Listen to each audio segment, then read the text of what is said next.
Welcome to the forum. I'm Kevin Arnovitz. That's Arash Markazi. Arash, our friend Henry Abbott, has an article in the most recent edition of ESPN the magazine.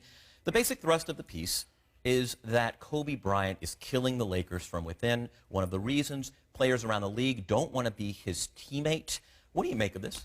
Listen, I think there's some truth to that, but I think it goes larger than that. I think when you look at the Lakers team, players want to go to a situation where they can win, and they can win right now. I mean, who is looking at this situation saying that's the ideal situation for me? Because Dwight Howard left maybe because of Kobe, but LeBron wanted to go back to Cleveland. Carmelo was making a ton more staying in New York. It's not a situation where Kobe's the #1 reason, but I think he's a factor in there.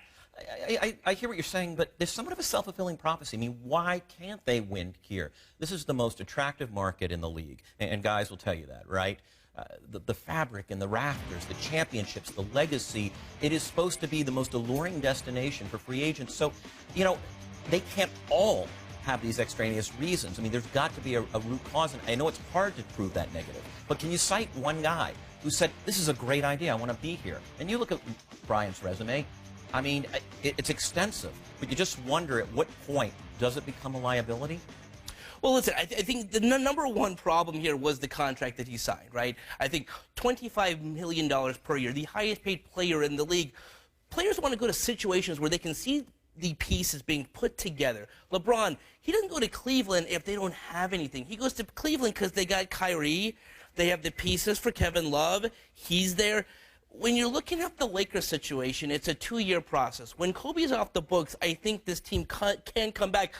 But Kevin, 10 years ago, I don't think this is a conversation we're having because Kobe's in his prime. Phil Jackson's the coach. Shaquille O'Neal is there. There's pieces there to win. When you look at the Lakers, there's no pieces there to win. No, and I hear what you're saying.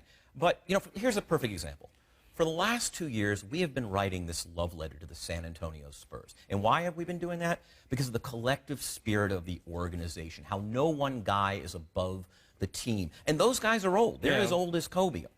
But yet, here they are, the model of continuity and team building. So if we accept that, and that's all true, doesn't it also suggest that Kobe, kind of being above the team, the cult of personality surrounding him, has fostered a situation where you've got a team that might not win 25 games this season? There's no question about that. Ideally, Phil Jackson is this coach, like Popovich, this entire time. And I don't think Kobe gets that deal if maybe Phil Jackson's in charge of here. I think maybe he's talking to Kobe like, listen, I think Dwight Howard's here if Phil Jackson's here. So Dwight's here. Maybe Kobe takes a little bit less. They're able to price someone. You're right.